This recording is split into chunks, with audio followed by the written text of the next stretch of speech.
God bless you this day. May the grace, favor, and mercy of the Eternal One be upon your house and your family.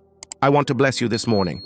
Remember that we are working with the book of Proverbs, but we are also working with a manual from fasting to walking in wisdom, written by Pastor Elizabeth Melendez. But today we're looking at chapter 10 of Proverbs, and it catches my attention because there are two destinies, two paths, two mindsets, two intentions, two different wills. There is the path of good and the path of evil.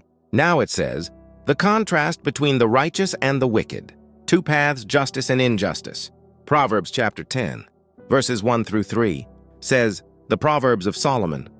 A wise son brings joy to his father, but a foolish son brings grief to his mother.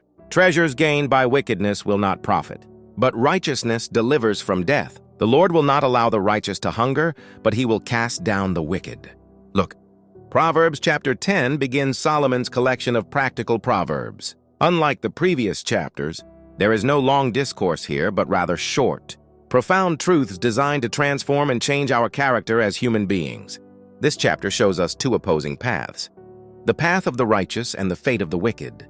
The central teaching is that wisdom is demonstrated by the way we live, especially in our words, our decisions, and our reverence for God. One powerful lesson this book teaches is that the wise and the foolish produce different results. This is one of the powerful points taught in Proverbs chapter 10 and chapter 10. Verse 1 says, a wise son brings joy to his father, but a foolish son brings grief to his mother. It's talking about two paths. The wise and the foolish produce different results. It says that a wise son or daughter is a joy to their father or mother. But when the child is foolish, stubborn, arrogant, and proud, they will produce sadness, bitterness, anguish, sorrow, and melancholy. Praise God.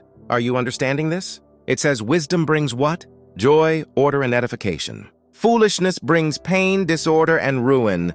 This is a very powerful lesson. Look, here's another thing this chapter 10 teaches. It says righteousness preserves life. When you are righteous, that will preserve your life. Proverbs 10:2. Treasures gained by wickedness do not profit, but righteousness delivers from death. When you act like Shadrach, Meshach, and Abednego, they practiced righteousness. They were thrown into the fiery furnace. And what did God do? He preserved them from death. This is like Daniel with the king's decree. What happened? They threw him into what? The lion's den. What did justice do? It preserved him from death. This is very powerful because justice protects your life. Another thing that this chapter 10 teaches us, the word reveals the heart. Your words will reveal the condition of your heart. Proverbs 10:11.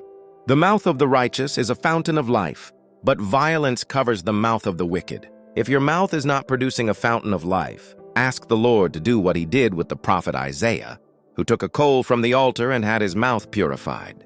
But what did this produce? His mouth was sanctified, purified, and then he could speak words of life. Praise God. The word reveals the heart. Look, the mouth of the righteous builds up and gives life. The mouth of the wicked wounds and destroys. I'm going to give you the last point, number 4 here, from what's in chapter 10. The fear of the Lord prolongs life. When you fear God, your days, years, weeks, months, seconds, minutes, and hours will be extended. Proverbs 10:27 says, the fear of the Lord prolongs life, but the years of the wicked will be shortened. Fearing God is not about being afraid. It's about reverence and obedience to his word. Shalom, God bless you. I've given you these treasures that are in chapter 10 of Proverbs. Shalom.